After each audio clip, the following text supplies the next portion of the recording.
Baik, materi selanjutnya adalah materi mengenai kesetimbangan. Nah, materi kesetimbangan di sini akan kita bagi menjadi dua ya. Jadi yang pertama yang akan kita bahas adalah kesetimbangan partikel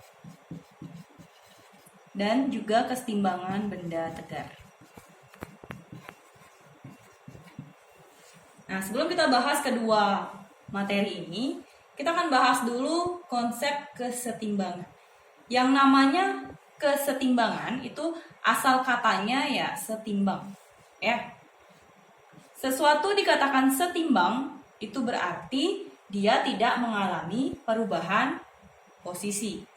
Ya, dalam hal dia dapat dikatakan posisinya atau keadaannya diam. Nah, sekarang kita bahas dulu mengenai kesetimbangan partikel. Nah, sebelum membahas kesetimbangan partikel, kalian perlu tahu bahwa benda tegar, ya mungkin kalian belum bisa membedakan partikel sama benda tegar. Nah, untuk benda tegar adalah benda yang tidak mengalami perubahan bentuk ataupun perubahan volume akibat pengaruh suatu gaya. Ya, benda tegar pada umumnya berupa benda yang padat. Nah, sekarang di sini ketika benda mengalami konsep kesetimbangan, maka sigma dari gayanya itu akan sama dengan 0. Ya. Untuk keadaan atau konsep dari kesetimbangan partikel, kita akan bahas tentang ini dulu. Nah, untuk kesetimbangan partikel di sini dianggap titik materi ya, sehingga dia hanya mengalami kesetimbangan pada gayanya. Artinya di sini sigma F-nya itu sama dengan 0.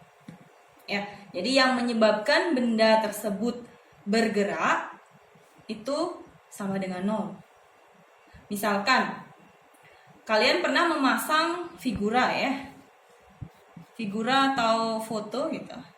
Digantung dengan menggunakan tali.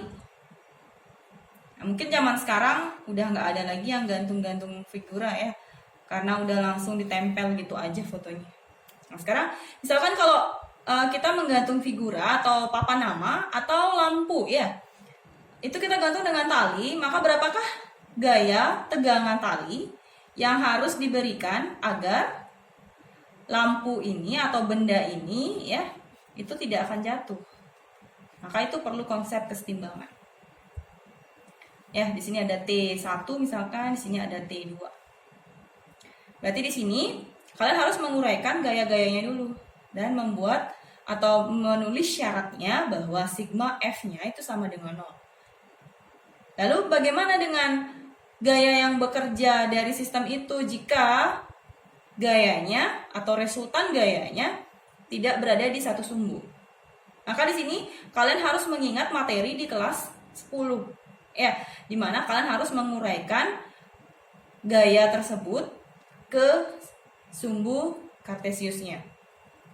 Dan kalian perlu ingat bahwa gaya itu merupakan besaran vektor, sehingga kalian harus memperhatikan arahnya. Ya. Jadi di sini saya bantu untuk menguraikan gayanya dulu. Jadi di sini kalian bisa perhatikan T1,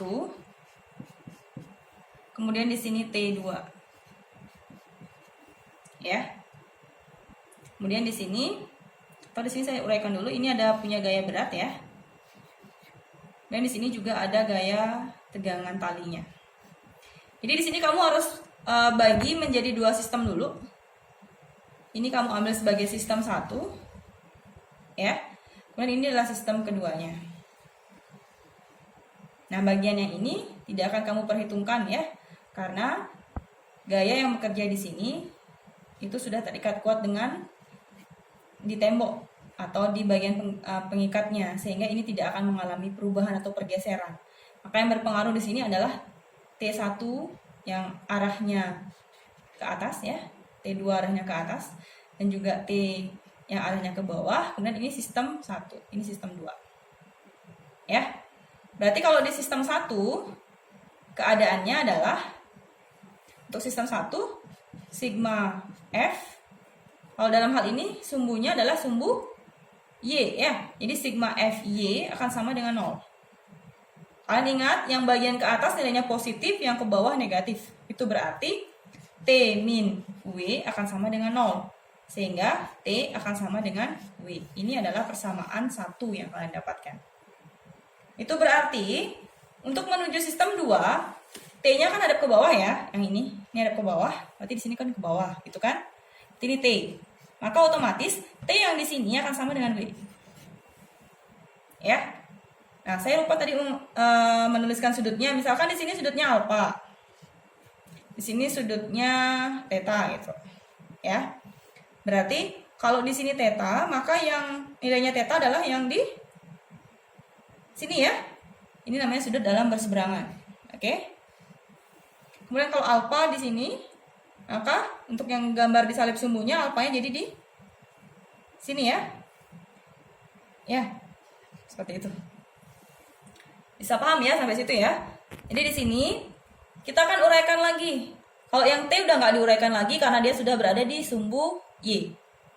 Sedangkan T1 sama T2 itu kan belum ada di salib sumbu ya. Jadi di sini kalian harus uraikan. Untuk yang mengapit sudut itu adalah nilai dari cos. Sedangkan yang tidak mengapit sudut itu adalah nilai dari sin. Ya. Jadi kamu uraikan di sini. Ini adalah T1 cos theta. Sedangkan yang ke sini ini adalah T1 sin theta. Begitu juga dengan yang ini ya. Berarti di sini adalah T2 cos alpha, yang ke sini adalah T2 sin alpha.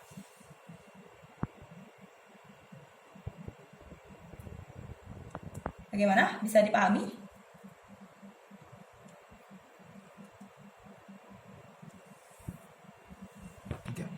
Bagaimana? Jelas ya dengan penguraian gaya yang saya berikan di sini? Nah, selanjutnya yang harus kalian lakukan di sini adalah menentukan besarnya sigma F di masing-masing sumbu. Ya. Jadi di sini saya tulis di sini ya. Jadi sigma F X itu harus sama dengan 0. Ya. Berarti kalian harus mencari seluruh gaya yang bekerja di sumbu X. Jadi kalian perhatikan di sini. Ini titik koordinatnya, salib sumbunya ya, titik 0,0. Itu kalian perhatikan di sepanjang sumbu X.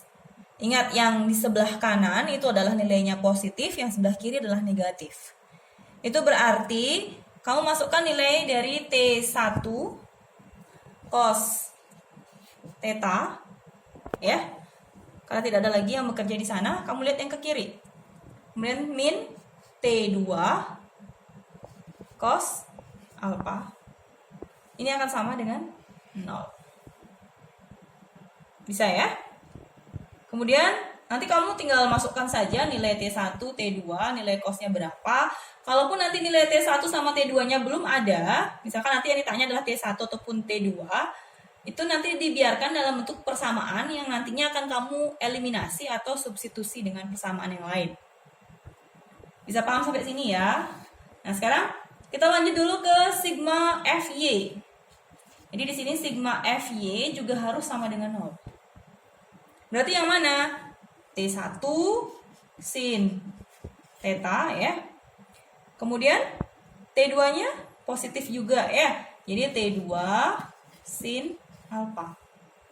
Kemudian karena tidak ada lagi yang ke atas, kita cari yang ke bawah ya. Berarti yang ke bawahnya adalah min T. Bagaimana kalau saya tulis dengan W, Bu? Apakah boleh? Oh, boleh. Jadi karena T akan sama dengan W, maka kamu bisa mengganti nilai T dengan nilai W. Misalkan nanti di soal berat benda diketahui, otomatis nilai dari T-nya kamu tinggal ganti dengan angka. Ya. Ini bisa kamu bawa, ini sama dengan 0 ya. Berarti nanti T1 sin theta, kamu silahkan masukkan nilai theta-nya, ditambah dengan T2 sin alpha, silahkan dimasukkan nilainya. Ini akan buat sama dengan T. T-nya aku pindah ruaskan ya. Nah, dari sini kamu bisa menentukan persamaan kedua Ya, dari sini kamu dapat persamaan kedua, dari sini kamu dapat persamaan pertama. Nah, kedua persamaan ini kamu bisa substitusikan ya atau eliminasi sehingga nanti kamu akan menemukan besarnya nilai T1 itu berapa dan nilai T2 itu berapa. Ya, dari konsep ini kamu akan menemukan nilai dari tegangan talinya agar benda tersebut atau benda yang digantungkan tersebut tidak jatuh. Ya, itu yang menandakan bahwa dia mengalami kesetimbangan partikel. Ya. Baik, selanjutnya untuk mengecek pemahaman kalian ya, apakah kalian sudah mampu menerima apa yang kita bahas tadi, kamu bisa kerjakan ini sebagai latihan soal ya. Nanti bisa didiskusikan sama teman-teman. Nah, ini misalkan 45 derajat. Ini misalkan saya pakai benda yang digantung, kemudian misalkan di sini ini titiknya B ya. Ini titik B, titik A, ini titik C. Nah, masanya di sini bendanya bermasa 5 kilo. Ya. Saya minta di sini kalian menentukan besarnya. Saya kasih arah gayanya saja juga di sini ya, TAB dan juga TBC. Nah, dari sana saya minta kalian uraikan gayanya.